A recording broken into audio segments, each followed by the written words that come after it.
بسم اللہ الرحمن الرحیم۔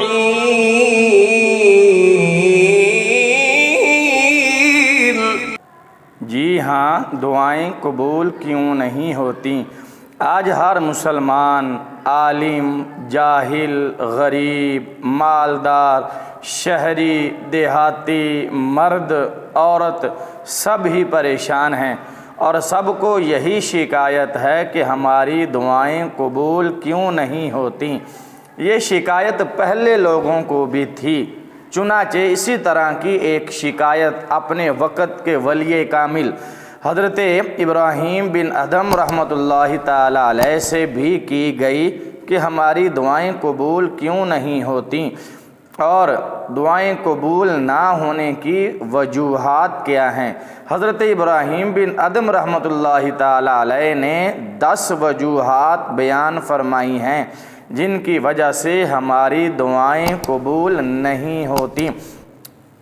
سب سے پہلے انہوں نے بتایا کہ تم نے اللہ تعالیٰ کی معرفت تو حاصل کر لی، اللہ تعالیٰ کو پہچان لیا کہ وہ اللہ ہے، وہ وحدہ لا شریک ہے، وہ ساری دنیا کو بنانے والا ہے، وہ ساری دنیا کو رزق دینے والا ہے، زندگی اور موت اسی کے ہاتھ میں ہے۔ اللہ کی معرفت، اللہ کی پہچان تو حاصل کر لی، لیکن اللہ تعالیٰ کی اطاعت اور فرما برداری نہیں کرتے۔ یہی وجہ ہے کہ دعائیں قبول نہیں ہوتی۔ ابراہیم بن ادھم نے دوسری وجہ یہ بیان کی ہے کہ تم نے نبی اکرم صلی اللہ علیہ وآلہ وسلم کے مقام کو تو پہچان لیا کہ وہ اللہ کے پیارے نبی ہیں، آخری رسول ہیں۔ انہوں نے معراج کی، وہ معراج کی رات اللہ کے حضور حاضر ہوئے، اللہ سے ملاقات کی۔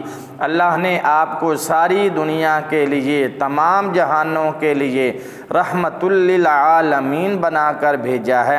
حضور علیہ الصلوۃ والسلام کے مقام، عظمت اور شان کو تو تم نے پہچان لیا، لیکن تم ان کی سنتوں پر، ان کے اسوہ حسنہ پر عمل نہیں کرتے، جس کی وجہ سے دعائیں قبول نہیں ہوتی۔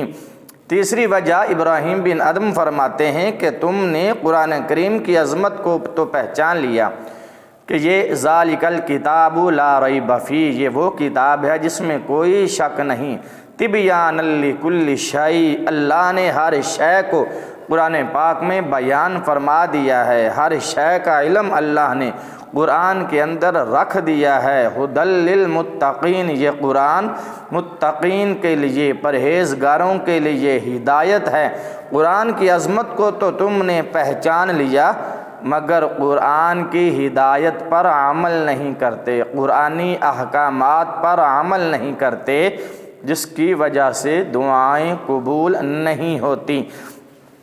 چوتھی وجہ ابراہیم بن ادھم یہ بیان فرماتے ہیں کہ تم اللہ تعالیٰ کی بے شمار، بے حساب نعمتیں تو استعمال کرتے ہو، وَإِن تَعُدُّوا نِعْمَةَ اللَّهِ لَا تُحْصُوهَا، اللہ نے اتنی نعمتیں عطا فرمائی ہیں کہ اگر گننا چاہو تو شمار نہیں کر سکتے، گن نہیں سکتے۔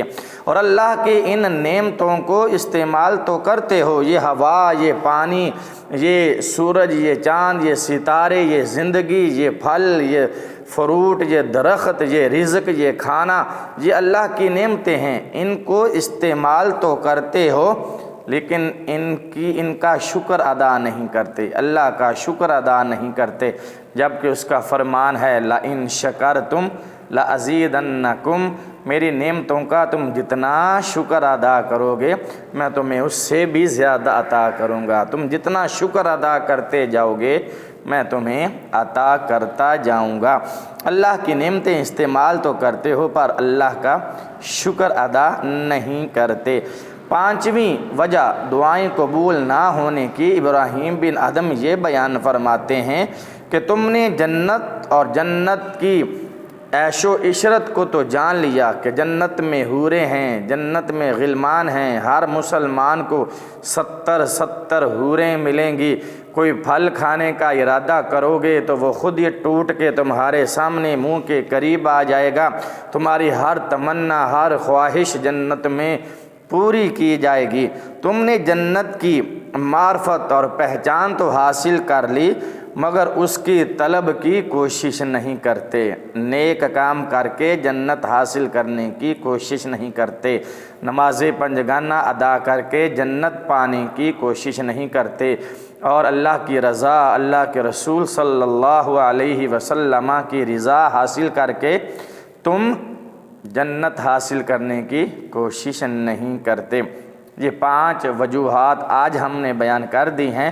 5 وجوہات دعائیں قبول نہ ہونے کی وہ ہم اگلی ویڈیو میں آپ کے سامنے رکھیں گے، بیان کریں گے۔ اگر ابھی تک آپ نے ہمارے اس چینل کو سبسکرائب نہیں کیا تو جلدی سے چینل کو سبسکرائب کر دیں اور بیل کا بٹن دبا دیں تاکہ ہماری اسی طرح کی ہر آنے والی نئی ویڈیو کا نوٹیفیکیشن سب سے پہلے آپ کو پہنچے۔ ویڈیو دیکھنے کا شکریہ۔ اگلی ویڈیو تک کے لیے اجازت دیجیے۔ اللہ حافظ۔ السلام علیکم ورحمۃ اللہ وبرکاتہ۔